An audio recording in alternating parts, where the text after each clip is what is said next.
साथ मुलाकात हुई है और जो उन्होंने बात की है उसके चंद क्रक्स चीज़ें मैं आपके साथ शेयर करना चाहूँगा। सबसे पहली बात तो यह है कि उन्होंने मोहम्मद अब्बास सरगोदा के किसी के जज को बहुत अप्रिशिएट किया है और उन्होंने ये फरमाया है कि इंसाफ के बगैर ना कोई मुआशरा तरक्की करता है, ना कोई कौमें तरक्की करती हैं, ना मुल्क तरक्की करते हैं।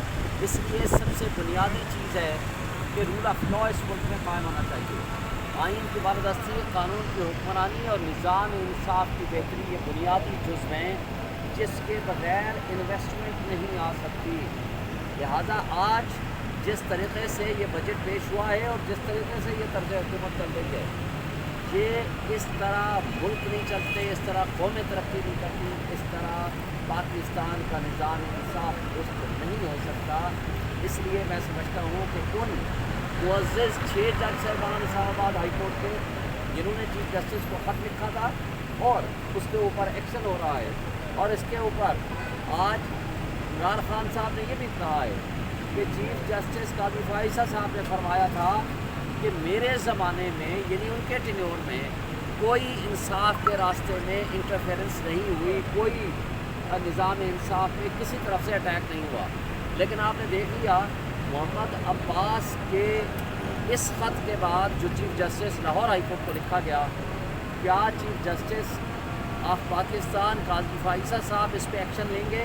और इमरान खान साहब ने मुतालबा किया है कि इस पर एक्शन लिया जाए। दूसरी बात, नाम क्या है सर इनका जज का?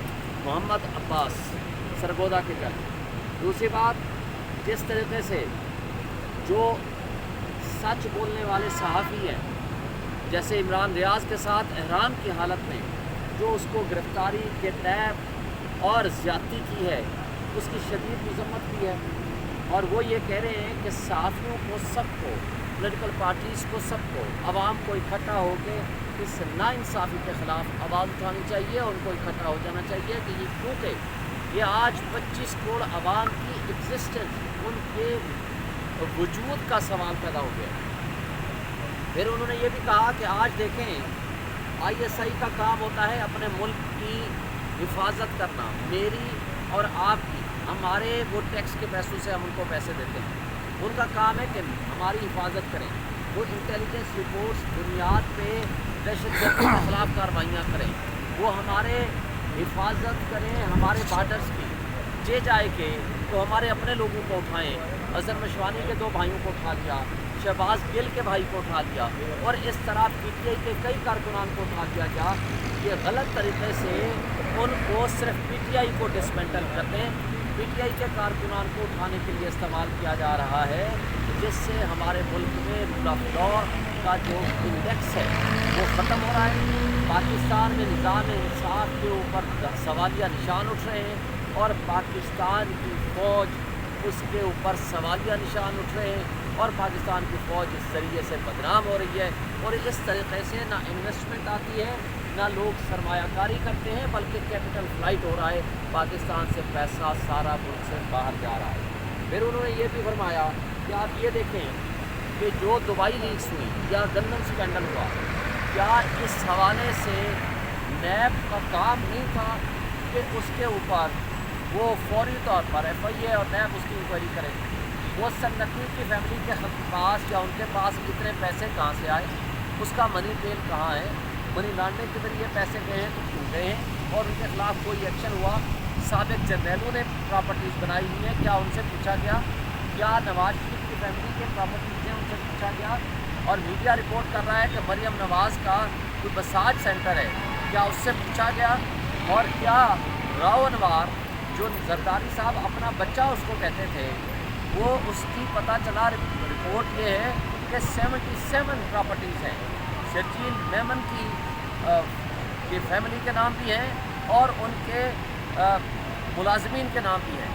अब आप जो इस तरीके से जो उन्होंने नैब लॉ के मुतालिक ये फरमाया है कि उस पर हम ख़त लिखेंगे सुप्रीम कोर्ट को और वो बताएंगे कि क्यों वो ये करना चाह रहे हैं कि नैब लॉज को इम्प्रूव किया जाए, ना कि नैब लॉ को ख़राब किया जाए। वो एक ख़त लिखेंगे, उस हवाले से भी उन्होंने अपने पॉइंट्स हमें लिखवाए हैं। फिर जो बजट के सिलसिले में उन्होंने बात की है کہ تنخواہ دار طبقے کے پہ بہت زیادہ بوجھ ڈال دیا گیا ہے. یہ ظالمانہ بجٹ ہے اور 50 سال کی تاریخ میں سب سے کم انویسٹمنٹ اس وقت ملک میں آئی ہے.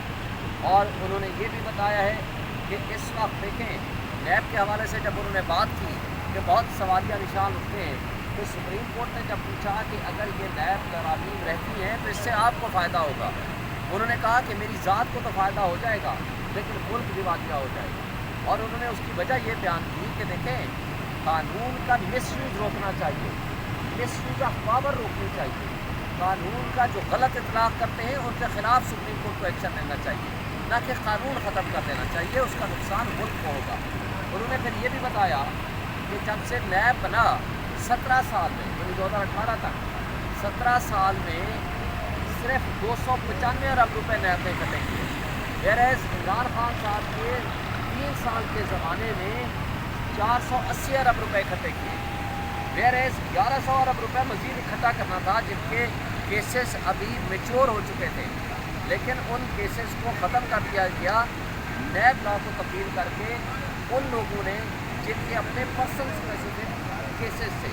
پھر انہوں نے بتایا کہ کس طریقے سے میوچول لیگل اسسٹنس ہوا کرتی تھی, یعنی آپ کے پاس کوئی پراپرٹی کے ایسٹس ہیں, کوئی بینیفٹ ہے, کوئی پراپرٹی کے کاغذات ہیں, وہ آپ نے چیک کرانا ہے دبئی سے, یو کے سے, یو ایس اے سے کہ جناب یہ اس کے ہیں یا نہیں ہیں, وہ ختم کر دیا, ان ایڈمیسیبل ایویڈنس کر دیا.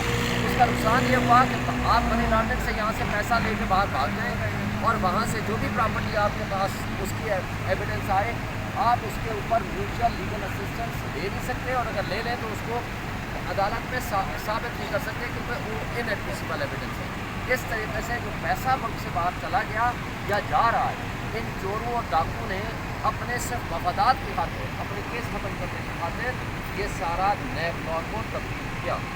اور اس حوالے سے جو صنم اور عالیہ کے ساتھ ایک مینٹل ٹارچر ان کو دے رہے ہیں اور فزیکل ٹارچر دے رہے ہیں, ساتھ ساتھ کرتے ہیں ان کو شدید گرمی میں گاڑی میں بٹھاتے ہیں, اس کی شدید انہوں نے مذمت کی ہے. اور اس وقت پاکستانیوں کی زندگی موت کا سوال ہو چکا ہے. اس لیے پوری پاکستانی قوم کو کہا ہے کہ وہ اٹھ کھڑے ہوں, متحد ہو جائیں, اور اس طرح کوئی پریسیڈنٹ نہیں ملتا, بنانا ریپبلک میں بھی پریسیڈنٹ نہیں ملتا کہ کوئی لیجسلیشن کی جائے کہ جو اسپرٹ آف دی کانسٹیٹیوشن کے خلاف ہو, اور وہ اس طرح ہو کہ وہ اپنے کیسز معاف کرانے کے لیے خود ہی قانون سازی کر لیں.